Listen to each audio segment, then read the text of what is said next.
Natural calamities, disaster. Natural phenomena that damage life and property on earth, along with bringing about changes in the landforms and water bodies, are termed as natural calamities. Sometimes, natural calamities are also caused due to drastic climatic and weather changes. Earthquakes, volcanoes, cyclones, tsunamis, floods, wildfires, and droughts are some examples of natural disasters. The formation of Earth. Scientists believe that the Earth was born around 4.6 billion years ago out of clouds of dust and gases. However, before coming into its present shape, it was a fireball surrounded by clouds of hot gases. It took millions of years to cool down and form a solid, rocky crust. The envelope of hot gases also cooled down and turned into the atmosphere. Water vapor in the sky condensed and it rained for a very long time. This rainwater collected in the low-lying areas of the earth, which turned into the oceans of today. In the beginning, the earth was a giant landmass called Pangaea. This gradually split into different land masses, which we call continents. Did you know? This is how our earth looked. The plates which make up the earth's crust. The earth's crust is made up of several huge plates of thick rock joined together. These pieces are called tectonic plates. They carry the world's oceans and land masses. The crust rests on the semi-liquid mantle. These plates are constantly moving, although very slowly. Some are moving apart, some bump into each other and collide, while some slide under or over each other. Earthquakes occur when these plates collide or rub against each other. Earthquakes. An earthquake is a trembling or vibration of the Earth's surface brought about by natural forces. A minor cause of earthquakes is the movement of molten or liquid rock under the surface of the Earth. Such movements do not cause more than slight vibrations or mild tremors.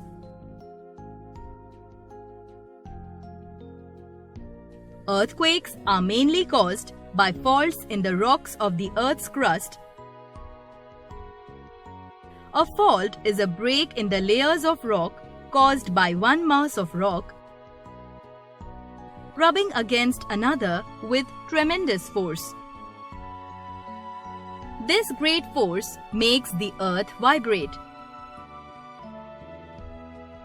and the layers of rock on one side of the fault are pushed upwards,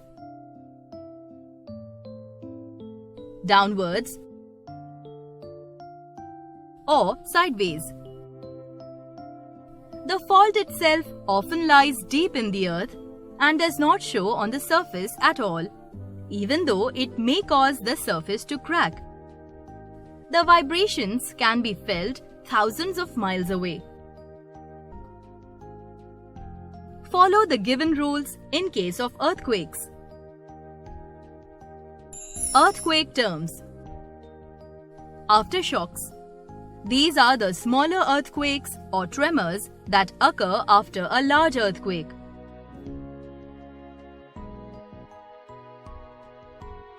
This is mostly because the displaced rocks start falling back into place. Aftershocks can also cause a lot of damage. Epicenter. It is the corresponding point on the surface of the earth directly above the focus. The maximum destruction usually occurs near the epicenter. Fault. It is the line along which the displacement of the plates takes place. Focus. It is the point on the fault line inside the ground at which the earthquake begins.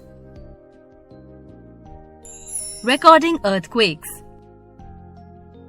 A seismograph records the intensity, direction, and duration of an earthquake.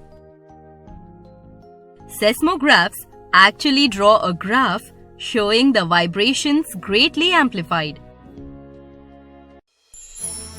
Measuring earthquakes. The Richter scale is used to measure the intensity of earthquakes.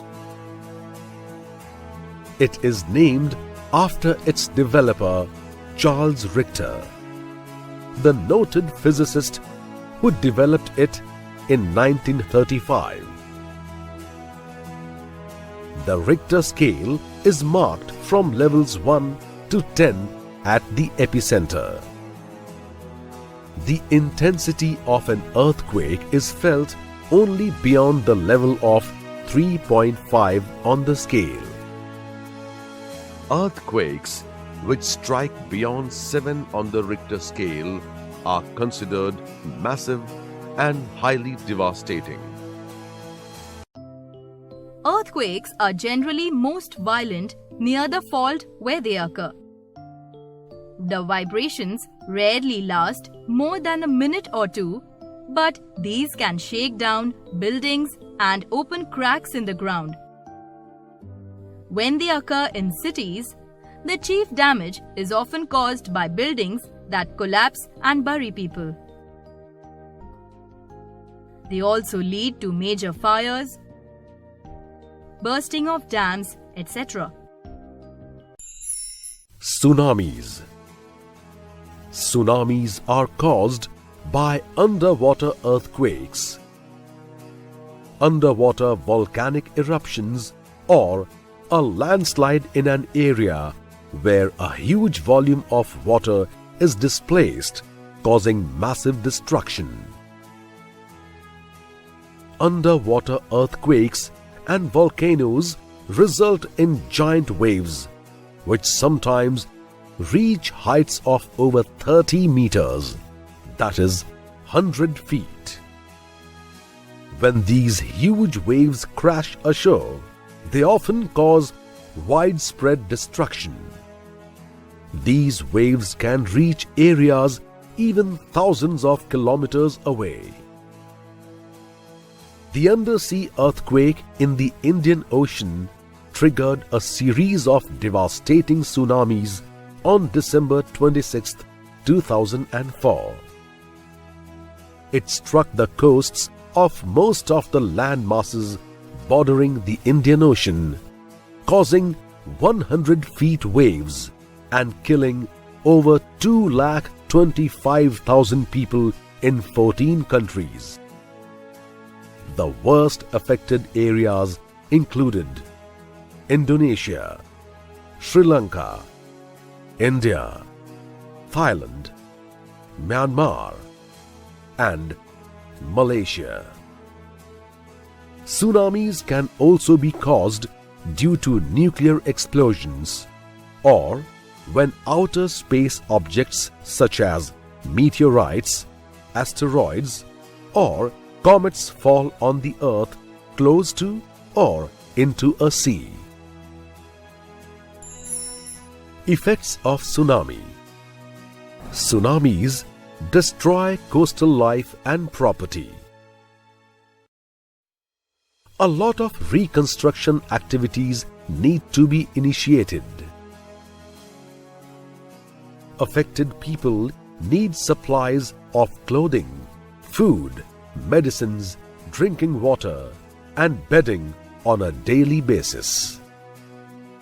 Clearing of the leftover debris becomes an utmost priority in order to prevent spread of diseases.